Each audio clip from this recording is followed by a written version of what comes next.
The TVWAN News is proudly brought to you by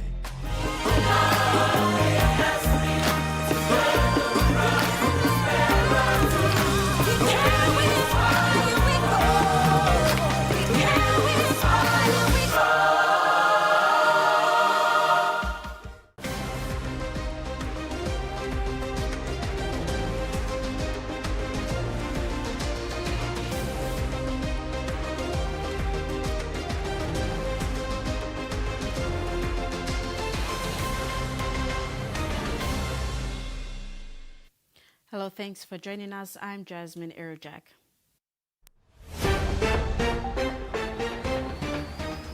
On TVWAN News tonight, autopsy on recovered bodies starts tomorrow. Maru orders review of power purchase agreements. And security tightened at Lehir campus.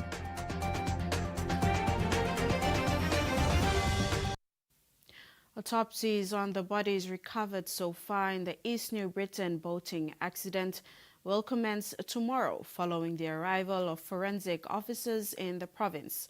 Provincial Police Commander of East New Britain Superintendent Amanda Cates confirmed this from Kokopo today.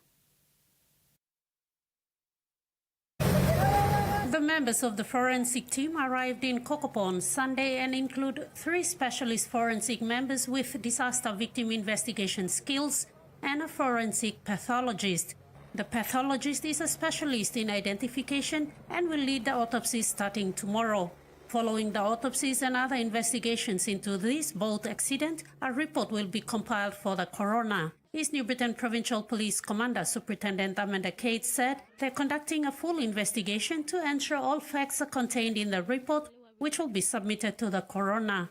A coroner's inquest is established when circumstances surrounding a person's death are in question. The coroner has powers to examine on oath all persons whom he thinks fit to examine, or who tender the evidence, or who in his opinion are able to give relevant evidence respecting the facts concerning the death, and after hearing the evidence, give his decision of finding and certify it in writing in the prescribed form. In addition, New Ireland Provincial Police Commander Chief Superintendent Albert Belly, who is collaborating with police in East New Britain in the search exercise, called on the public to refrain from conducting media trials and investigations and to allow police to do their work. He maintained that police will not be swayed by what's been discussed on social media.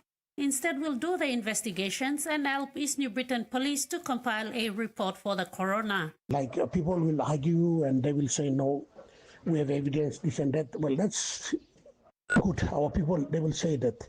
But normally we don't, please, we don't knocked by single influenced by anybody. We go by the book, we go by the basic, and what's that is fundamental to us. So, like in and on the sea is what we treat it as it is. So all these things, it all boils down back to what's called evidence-based. Meantime, only 13 bodies have been found so far, with 14 remain missing, following a boat accident in the waters of East New Britain province on Saturday, 18th July 2026. Ruth Rongola, TVWAN News.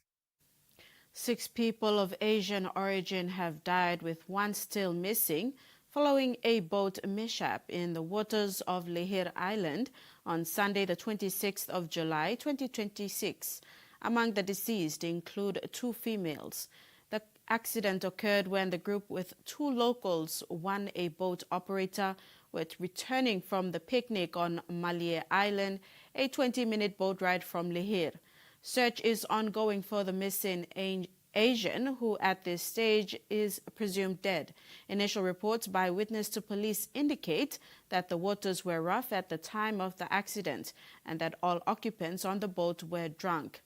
New Ireland Provincial Police Commander Superintendent Albert Belly confirmed the accident and said all bodies are being kept at the Newmont Mine Clinic morgue. Investigations are ongoing. Minister responsible for PNG Power, Richard Maru, is putting together a team of lawyers to look into the power purchasing agreements with the independent power producers to ensure the agreements are not illegal and fraudulent. Minister Maru, upon taking office, was appalled at the current power purchase agreements with TVWAN Gas and Power Company Limited and Monum Power Station, where PNG Power buys electricity from them at high cost and sells at reduced cost. He believes those agreements have contributed to PNG Power losing millions of kinas, directly leading to its insolvency state. Now we are not happy. I want these deals fixed, and I must let Dirio and Monum know that the deals you have is totally unacceptable. I call it daylight robbery. Money from IPPs, two IPPs in particular, Dirio and Monum. PNG Power is losing money because it doesn't have power to sell like in Leh. Millions it loses in sales.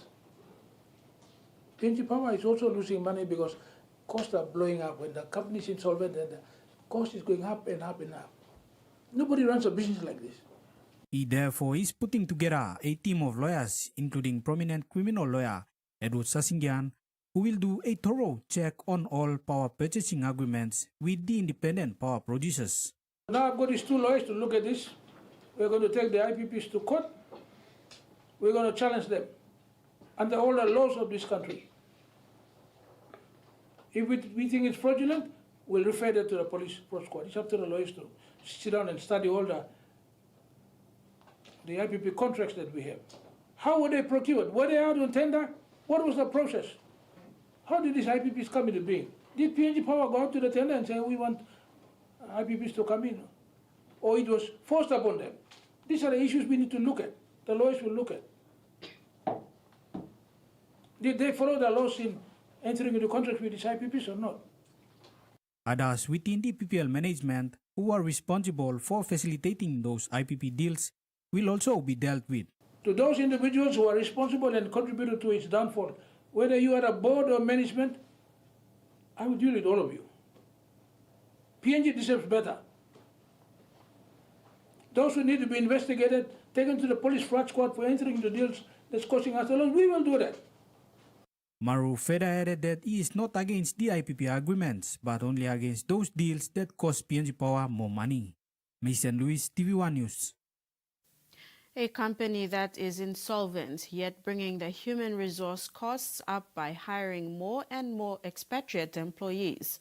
This is what the minister responsible for PNG Power, Richard Maru, described what's happening in PNG Power.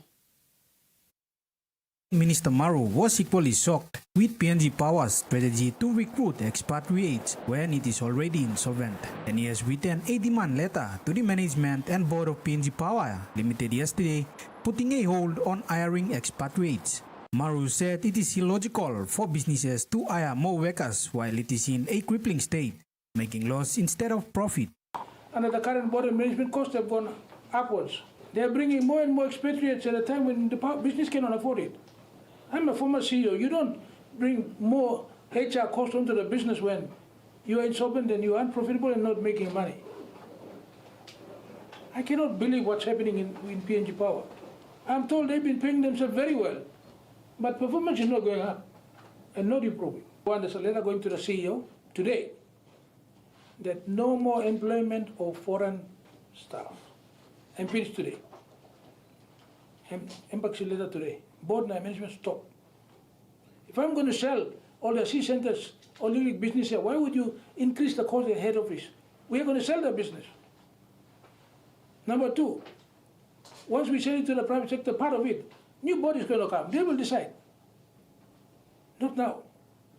Whether you need expatriates or not. Maru said if the government approves its proposal to sell C centers to private firms, those firms can decide on whether to keep those already hired foreigners or not. But going forward, Maru said there will be no more recruitment.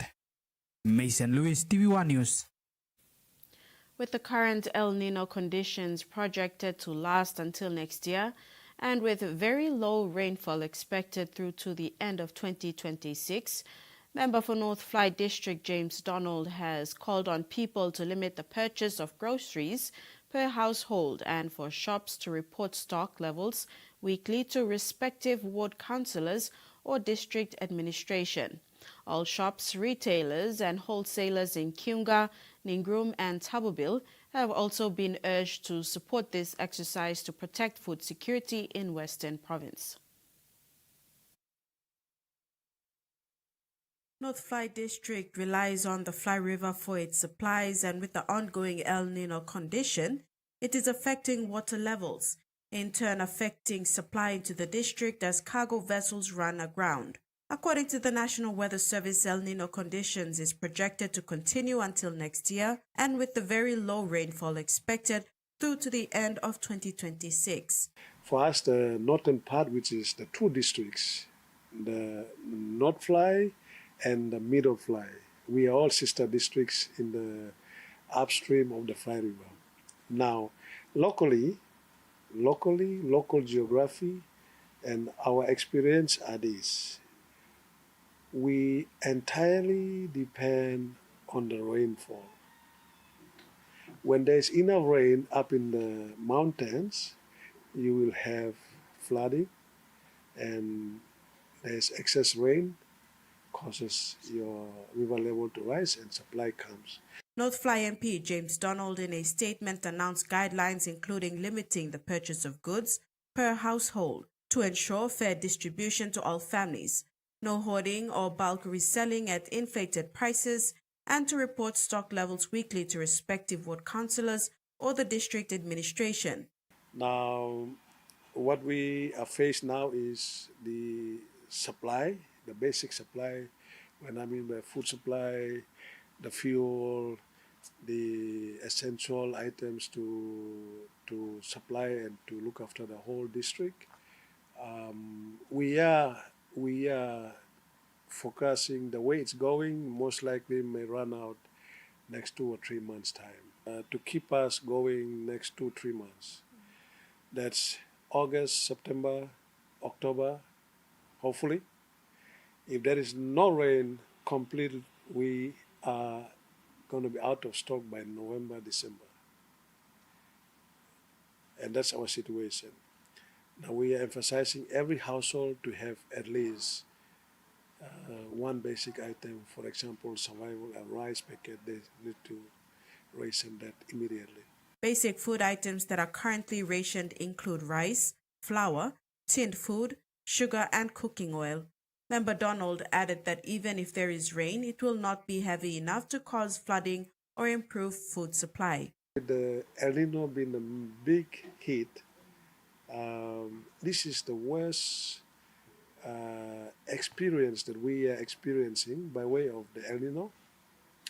Unlike the 1997 and 2015 was sort of a gradual effects. This one is a very rapid effect. Just like within short time, all the streams, all the rivers, a mighty Fly River has just dropped simply because there is no rain from the top. Given the current conditions, Member Donald is preparing an emergency supply strategy focused on utilizing the border to access vital goods and services. He said the district has roughly 2 months of food supplies left. Should the need arise, the district will take extreme measures to procure goods from Indonesia. With Merauke Seaport in Indonesia serving as the primary maritime gateway for South Papua, a road connectivity from Western Province to the border would give easy access to people of North Fly to purchase goods from there. Now, from West case situation where there's no rain and there's not going to be any more supplies, we have an alternate road or alternate arrangement to access our supply from Indonesia. And that's currently working at the moment. We have strategically invested, comprising local level government, local district government, OCTERI, all the key stakeholders, national government, with provincial government. We worked hard investing the last 6 years trying to build a border facility, building a road into Indonesia. So that's been connected at the moment. So what we're going to do, we're having a government-to-government dialogue PNG government with Indonesian government by the Prime Minister. That's been done already. And we're going to have accessing the Merauke seaport in Indonesia. TVWAN News continues after the break. Stay with us.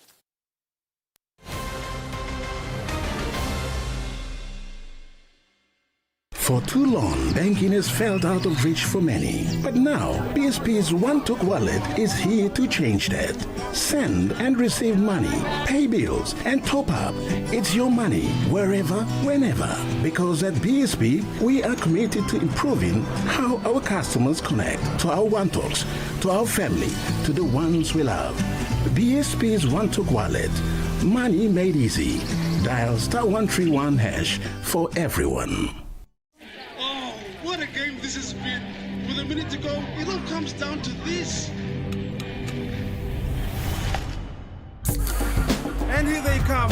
They go wide. Passes to Becky. He juggles. Kicks it. Who will get there? No, Kara. He's over. What a try. All the emotions are flowing. Jubilation, ecstasy. What a game.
You have to meet my best friend. She's the sweetest.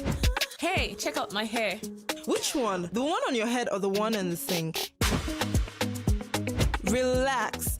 Next time, just use the Mega Growth Anti-Damage Relaxer. It's infused with wonder oils and conditioning proteins for visibly less hair breakage after retouching. Now your hair looks great. Thank you. Mega Growth Anti-Damage No-Light Cream Relaxer for visibly less hair breakage after retouching.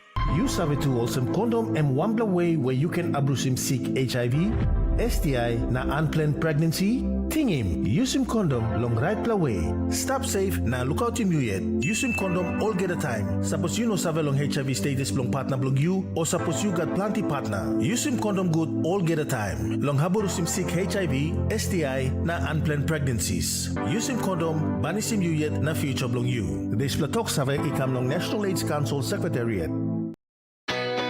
A true champion is measured by their courage, their determination, and their passion to never give up and to always keep trying. With a delicious Milo in milk taste and added nutrients, Milo in milk is a great way to fuel our little champions with nourishing energy every day. Because true champions give it their all. Milo, PNG and Mia. Find PNG made. Thanks for staying with us. The safety of female students at the PNG University of Technology in Lehir, Morbe Province has been guaranteed with the introduction of police presence and other security measures.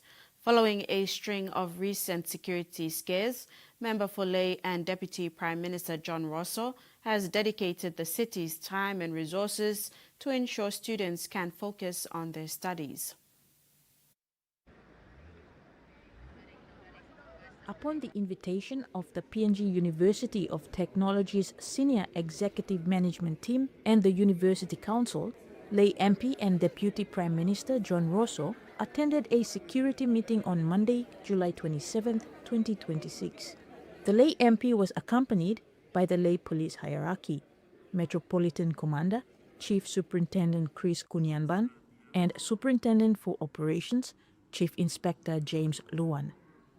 After the security meeting, Rosso met with the students and emphasized that their safety, and especially that of female students, is paramount. And we are doing everything possible to ensure that they are stress-free and can do their studies in peace, that kind of stuff. The university sits on a 50-hectare parcel of land, which is very big to police, but we've looked at it. We are working with the university security to realign how they do their security. We're looking at putting in CCTV cameras. We're increasing security on the campus, especially on the girls' dormitories. We'll be having extra policemen dispatched tomorrow. Rosso added that the Leh City Authority, in partnership with Leh Police, will deliver a brand new police vehicle to the PNG UOT Reserve Police this week to increase patrol inside the university. Furthermore, the university's reserve police will be properly retrained by Leh Police with the possibility of equipping them with firearms. Additionally, the group has identified that the threat of unauthorized intrusions is substantial between 11 p.m. and 6 a.m. In response to that, campus security will be reorganizing their shifts, while Leh Police will have a unit stationed outside the female halls of residence from 11 p.m. to 6 a.m. starting today. Also, courtesy of the Chinese government, the ambassador has given an 800 kVA genset that will be installed by Leh City Authority and New Guinea Electrical to support it in the case of blackouts. Leh City Authority will also assist in putting in some additional lighting to assist the university, and those are short-term things. Camila Guare, TVWAN News, Leh. Papua New Guinea's first National Disability in the Community survey is set to reveal real community experiences. The CSNU launched this national initiative designed to capture the real stories, everyday experiences, and community attitudes that shape life for persons with disabilities, their carers, and families across PNG. The survey is open to all PNG residents and asks people to share what disability looks like in their communities, from inclusion, access, and employment to the support people need to participate safely and fully in everyday life. The survey aims to build a clearer picture of the barriers, strengths, and hopes within PNG communities, helping CSNU and its partners identify where practical change is most needed. Minister for Community Development, Youth and Religion Jason Peter has called on the people of Nakanai in West New Britain province to take ownership of their new community development centre and ensure it is well maintained for future generations. Speaking during the official opening of the centre yesterday, Minister Peter said the facility will serve as a place of open advocacy, particularly for women experiencing violence and abuse in their homes. He said gender-based violence has affected families for far too long, and the establishment of the Community Development Center is a positive step towards supporting survivors, promoting awareness, and driving meaningful change in communities. Minister Peter also commended the leadership of Nakanai MP and Minister for Oil Palm Francis Maneke, along with district leaders, for their vision and commitment in making the project a reality. He encouraged the community to protect the facility and make full use of the services it will provide to strengthen families and improve the well-being of people across the district. Maneke noted that the Community Development Center will change the turnaround time for applying for new National Identification Card and other relevant government documents. The building was jointly funded by Nakanai District and the Department of Community Development. Michael Tamtipais, TVWAN News. One more school, Bulolo District, has officially opened a new 2-in-1 classroom facility funded through the Bulolo District Development Authority's Education Infrastructure Program. Timini Primary School is the 4th school in the district to complete and open its classroom under this DDA-supported initiative. Bulolo DDA chairman and member for Bulolo, Sam Basil Jr. attended the opening ceremony and commended the school board administration, teachers, parents, and community members for successfully completing the project. This project is part of the DDA assistance to territory schools across the district, providing 50,000 kina and roofing materials to each school for the construction of new classroom facilities. He said education remains one of the district's highest priorities, with investment in school infrastructure aimed at creating safe and conducive learning environments for students and teachers. So you may have one 33 plus school right across Bulolo district. So I'm give him the last year of independence. Now I'm come up with some plan opening, some plan still in progress. Na me mama studies la. Ogora man na opening school same time or classroom same time. Depend on management, depend on contractor, depend on weather, depend on access come the road. Also attending the ceremony were representatives from Wafi Golpu district officials and Bulolo district education officials. Mr. Basil also announced additional support for Timini Primary School, including funding for new multi-purpose hall and assistance to complete another classroom block currently under construction. He also challenged the remaining 29 schools yet to complete their classroom projects to fully utilize the funding and roofing materials provided by the DDA. Mr. Basil said schools must demonstrate commitment by completing ongoing projects before seeking further assistance from the district. Michael Tamtipais, TVWAN News. And now the market report. The kina closed lower at $0.2270 US in the interbank market. At Bank South Pacific, our kina was buying $0.2195 US, $0.3106 Australian dollars, $0.1851 euro, and 35.72 Japanese yen. Looking at commodity prices at New York closed, coffee closed higher, gold, cocoa, palm oil, and crude oil closed lower, while copper closed the day unchanged. And on the stock market, the Dow Jones closed higher, ASX closed higher, and all ordinaries closed higher as well. TV1 News continues when we return. Stay with us.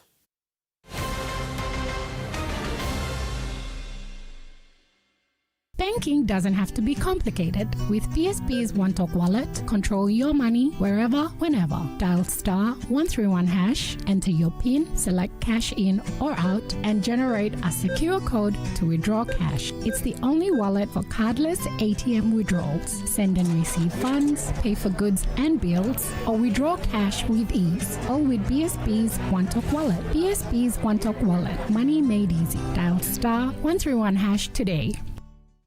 Oh, what a game this has been. With a minute to go, it all comes down to this. And here they come. They go wide. Passes to Becky. He juggles. Kicks it. Who will get there? Will Cara, he's over. What a try. Oh, the emotions are flowing. Jubilation, ecstasy, what a game.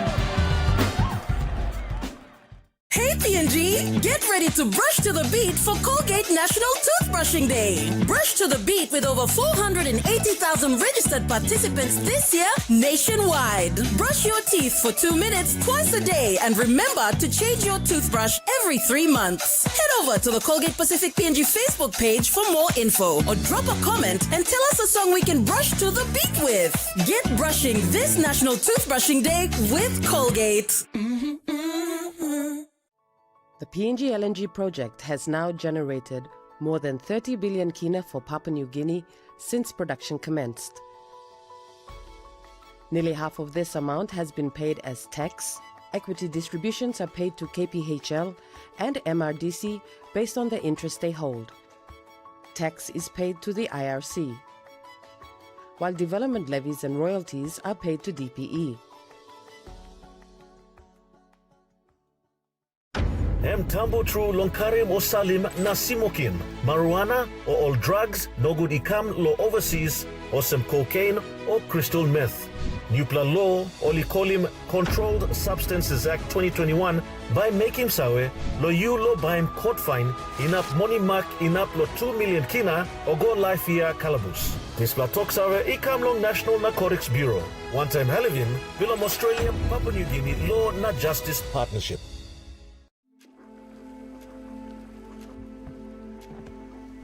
Dad's gonna be home soon. Dinner's not ready. He's gonna be mad. Mom's trying her best. If it's not ready, oh no.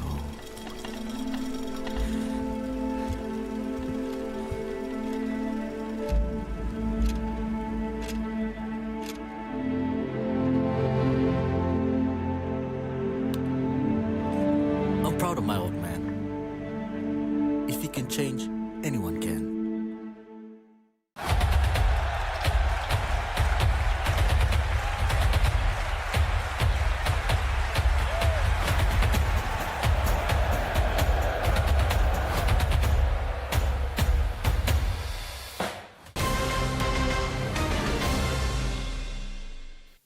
Thanks for staying with us.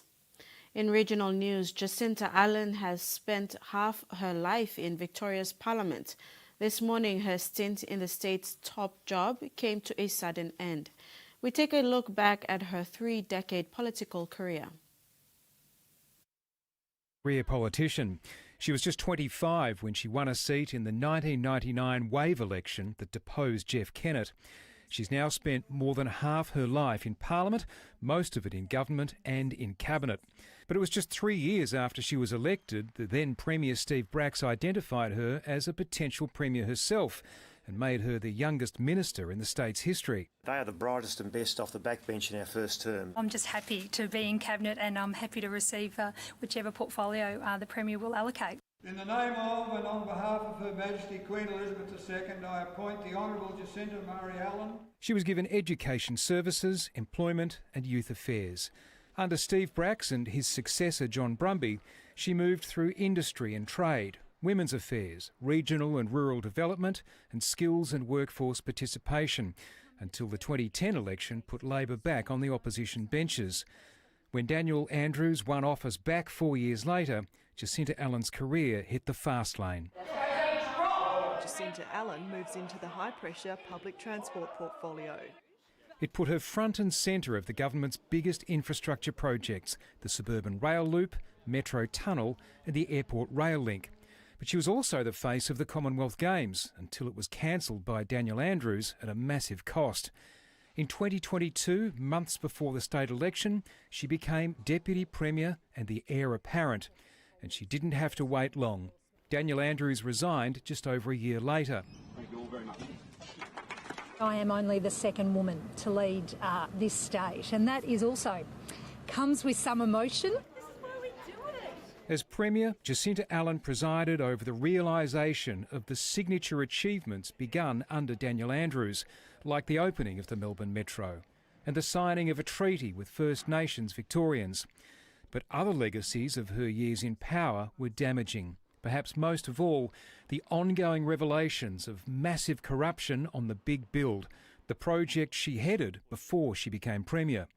As leader, she also carried the can for the massive debt incurred by Labor's 12 years in power, as voter fatigue and anger fed the rise of One Nation in Australia's most progressive-leaning state. When leadership rumblings began in June, her deputy Ben Carroll was the obvious successor, but he made it clear he would not cut his leader down. I've got a young daughter at home, and I couldn't be more proud to make sure she grows up knowing that I supported Jacinta Allen. Are you going to ask her to step aside? No. Can you look her in the eye and say that? I can look you in the eye and say that, Premier. But 6 weeks later, he did just that. South Australia has emerged as the centre of the country's bird flu crisis, with another 7 suspected cases of the deadly H5 strain detected on the Limestone Coast. The discovery has raised fears that the disease is spreading through local bird populations. And with the poultry industry on high alert, authorities are preparing for the worst. Jetty in Southend, authorities fear bird flu is spreading among the native species. 5 greater crested terns were collected here over 2 days. 1 was dead and the other 4 were sick. These have now been raced off to the CSIRO laboratory to see if we can determine whether or not that means that we have local transmission here in Australia or not. It's not a welcome development. Another 2 suspected H5 cases found at Cape Jaffa and Port Macdonnell. Until we have further analysis, we don't know how this disease is moving through the birds. The 7 suspected cases are on top of 20 already confirmed across the country, including 2 birds in Robe and Semaphore that were tested over the weekend. It's certainly adding up to something that could be turning fairly rapidly into a catastrophic wildlife disease emergency. Overseas, the H5 strain has spread across entire continents in a matter of months. But given it's never been in Australia before, authorities say it's hard to predict how quickly it will move. We are preparing for the worst. Based on what we've seen overseas, there has been really significant wildlife impacts in particular. At this time, there are no mass mortalities. There is no evidence of any H5 bird flu in our poultry or agricultural systems. But that might not last. It's a very high possibility that it will eventually get into poultry. Local industry is ramping up its biosecurity efforts and keeping their poultry's water and food separate from wildlife. So they know that this potentially is very serious indeed. The CSIRO results are expected in the coming days. Millions of phones across the country have blasted on alert as the Australia's new emergency warning system was tested. It's been hailed a success by the federal government, even if some phones fail to sound. Millions of hands reach for their phones. A 10-second test of emergency software, blasting through cities, on trams and in the bush, where coverage can be hit and miss. They're going. This has been a very successful test. We have reached more towers than we anticipated in this test.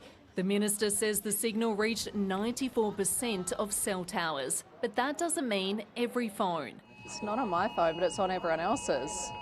Alert has finally gone off on my phone 3 minutes after the alarms. A delayed alert while other devices failed to buzz at all. Did your phone go off? No, it didn't, no. I was expecting that it would come at 2 o'clock and nothing has happened. Kinks that still need to be worked through. You can jump on the Oz Alert website and provide feedback directly to us. The critical alert is designed to grab attention, even wake people up. On screen, emergency information, action needed to survive a bushfire, cyclone or terror threat. It got attention and could save lives. We live in a cyclone area, so it's good that it'll actually work in the future. The tone of the alarm would definitely grab your attention. Oz Alert uses any available mobile network, but it won't ring landlines, which 2% of Australians still rely on.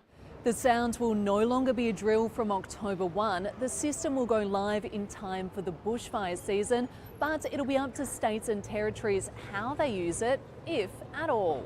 Western Australia, the Northern Territory and Queensland confirming they won't use the system this summer. One Nation Senator Pauline Hanson has lost a bid to overturn a federal court ruling which found she racially discriminated against a Green senator on social media. Senator Hanson has refused to admit defeat, vowing to take the case to the High Court. A triumphant victory that Maureen Faruqi says is not just about her. Today's win is for every single person out there who has been told to go back to where you came from. The Greens senator took Pauline Hanson to the federal court over this ex-post in 2022, telling the senator to pack your bags and piss off back to Pakistan. It was in reply to Maureen Faruqi's post on the day of the Queen's death, where Senator Faruqi said she cannot mourn the leader of a racist empire. In 2024, the court found Pauline Hanson's comment was Islamophobic and breached the Racial Discrimination Act, a ruling upheld today. This is about saying to Pauline Hanson that you will be held accountable for the racism, the vile racism that you spout. Senator Hanson says she'll review the decision, with a view to commencing an appeal in the High Court of Australia. Doubling down on sentiments she says shouldn't be silenced. Some of those views may not be what certain people would like to hear, but that doesn't mean that they are not valid views. Today's judgment found that while political communication must leave room for insult, it doesn't mean that there should be no limits. And it found that remarks that are offensive or humiliating can silence those people's right to political communication. As for whether Senator Faruqi is ready to continue this argument in the High Court, Bring it on. Bring it on. Senator Hanson has 28 days to file that appeal.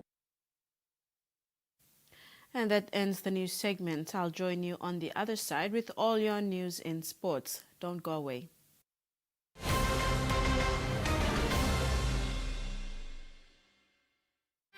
Life is about making memories, sharing new adventures.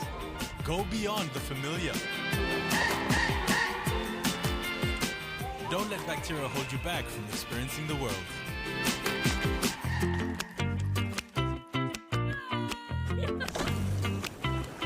Protex uses natural antibacterial protection with flaxseed oil and eliminates 99.9% of bacteria. Free yourself. Go beyond with Protex. The PNG LNG project has now generated more than 30 billion kina for Papua New Guinea since production commenced. Nearly half of this amount has been paid as tax.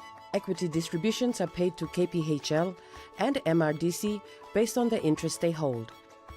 Tax is paid to the IRC, while development levies and royalties are paid to DPE.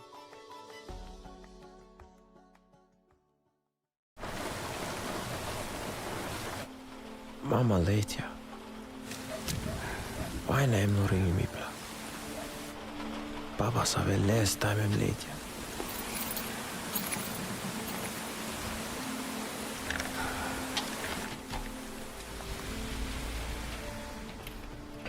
Taimem belad, misa veel leeslosta.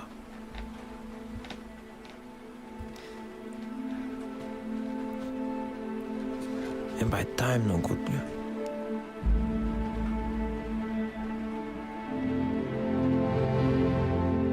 Pop's changing pasinya. Big one bell, Nahama Mastre. He finds Johnston. Johnston with some room to move. Alex Johnston, he kicks it again. This should be a try. Alex Johnston did. It's an unstoppable rush. Taking that extra mile. Pushing beyond the limit and making it happen. Fueling the passion for rugby and empowering the next generation. Feel the power.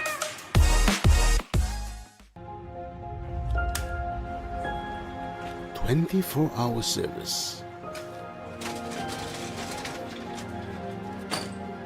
Always there when we need them the most. They risk their lives to save mine. They are ordinary people doing extraordinary things. They are our everyday heroes. St. John Ambulance, trusted to care.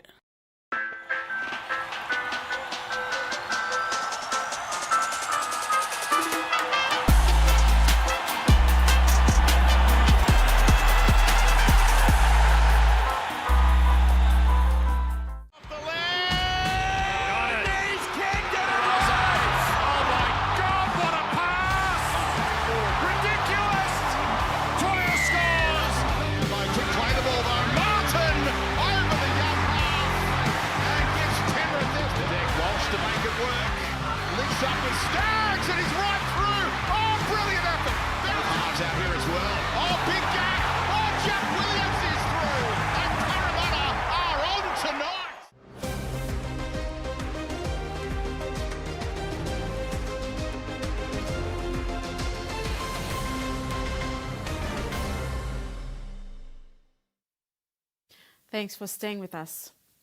Moria Barrow came to Glasgow with unfinished business and he settled it in style, delivering Papua New Guinea's first medal of the 2026 Commonwealth Games by taking bronze in the men's 65 kg weightlifting competition. 12 years after narrowly missing the podium at the 2014 Commonwealth Games in Glasgow, where he finished fourth in the men's 62 kg weightlifting competition. Barrow returned determined to rewrite that chapter of his career at the SEC Armadillo on Sunday evening. Barrow recorded a total lift of 282 kg, finishing behind Malaysia's Aznil bin Bidin Muhammad, who won gold with a Commonwealth Games record total of 299 kg, and India's Raja Muthupandi, who claimed silver with 286 kg. Day 5 of competition saw Team PNG athletes in action across athletics, swimming, weightlifting, and women's 3x3 basketball, delivering personal bests, valuable international experience, and plenty of determination on the Commonwealth stage. In boxing, Kua Gunuamua showed plenty heart in the men's 80 kg round of 16, but ultimately fell to Daniel Pitt of Wales by unanimous decision 5-0. The spotlight now shifts to fellow PNG boxer Flora Loga for a crucial women's 65 kg quarterfinal showdown against Caitlin Rainey of Scotland today. Today is the final day of competition for swimmers Joanna Chen, Janaya Lee, Tokome Garap, Thomas Chen, and Josh Tarere, while Roxanne Kirarok will return to the pool on Wednesdays for the women's 200-meter breaststroke. And in athletics, Team PNG returned to Scotstoun Stadium today for the men's 800-meter heats. The first athletics session was highlighted this morning by Robert Orr, who clocked a personal best of 14.39 in the men's 110-meter hurdles to finish 10th overall. PNG sprinters then opened their campaigns in the men's and women's 800-meter heats, where cold conditions and varying winds made fast times difficult. The men's team was led by Pius Whistle, who produced a strong 10.58, while Isila Apkup, was our top performer in the women's 100-meter heats with 12.01. They returned to Scotstoun Stadium for the 200-meter on Wednesday, followed by the 4x100-meter relays on Friday. NCDC Port Moresby Moniplus Vipers women shocked the 2025 Grand Final runner-ups.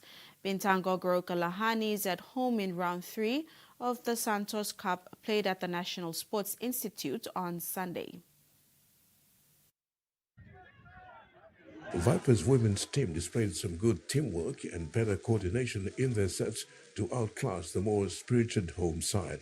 Vipers back three, centers Georgina Michael, Joyce Hubert, and fullback Jasmine Joe looked threatening every time they were in possession of the ball.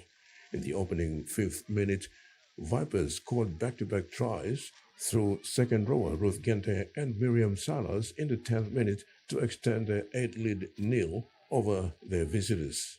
Play continued into the first half with both teams showing some classy football skills. The Harness girls had a number of scoring opportunities, but the Vipers' defense held firm. The Vipers scored again in the 25th minute to extend their lead 12-0 before halftime. The Harness replied with a try to outside centre Yukere Sabume in the 28th minute to trail behind the Vipers girls 12-6 at halftime. Vipers continued their scoring form in the second half with tries to centre Georgina Michael and Joyce Hubert to extend the lead to 26. The Harness girls managed to salvage some pride in the dying minutes, scoring a late try to hooker Rosalind Soso in the 45th minute. In the 57th minute, Joyce Hubert put the final nail in the coffin with a late try to close out the match 26-6. The Vipers women will meet Central Debaris this weekend in Port Moresby in round 4 of the Santos Cup. The Harnies play Eagles in Goroka. Terry Longwood, TVWAN Sports. The PNG AFL Talent Identification Program was successfully rolled out again this year, covering Kimbe, Kokopo, New Island, Lae, Mount Hagen and Port Moresby during the Term 2 holidays. The program targets the next crop of under-15s and under-17s boys and girls to be considered for the September tour to Cairns, Australia. AFL PNG Coach Development Officer David Topani, when giving a brief insight into what the program entails, explained that this is a structured system used by scouts and coaches to discover and evaluate elite youth players through physical testing, skill drills, and match performance. Key components include athletic combined testing, regional pathway carnivals, and targeted academy selections. From the Talent ID, we run the testings and the game, and for the kids, and also we run the coaching and umpiring session as well. So, Topani said at the conclusion of the talent identification programs, they have identified a number of students, both boys and girls from each center, who have now been selected for a trial squad for the PNG Binatangs boys and PNG Korakums girls. After that Talent ID program, we identify kids from there, and then we have the train-on squad for the under-17s PNG Binatangs, PNG Korakums, and under-15 PNG Binatangs and PNG Korakums now on the train-on side. So we'll be starting off their training starting next week Tuesday. Topani revealed that right now they have 100 plus in the train-on squad for both under-17 and under-15 boys and girls who are currently training at their respective centers. The squad will be trimmed down before they are brought into Port Moresby for a week before the September tour to Cairns, Australia. They are from different provinces that we visited, so NGI, Momase, and Islands and Southern region. So we got a mixture of kids from each region. So they'll be training on their own centers. Then once we got all the documents and all the stuff ready, then we'll bring them in for a week before the tour, and then they can train as a team, and then we head off for our September tour in Cairns. Terry Longwood, TV1 Sports. That ends the sports segment. We'll now have the weather forecast.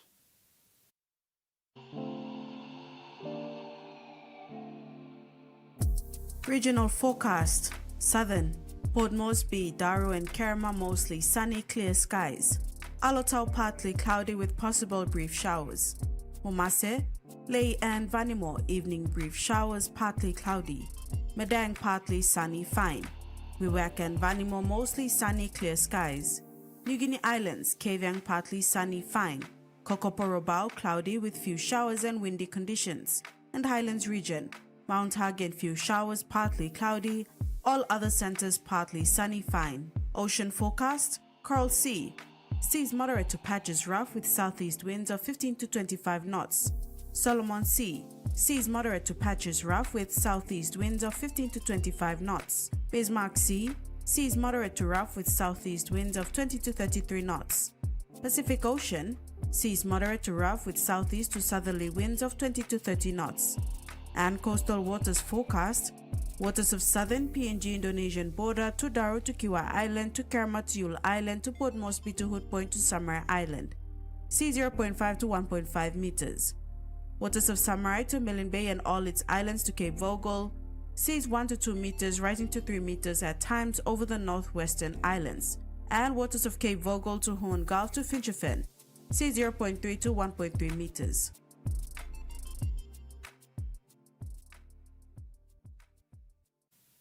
TV1 News ends on that note. Thanks for your company. Good night.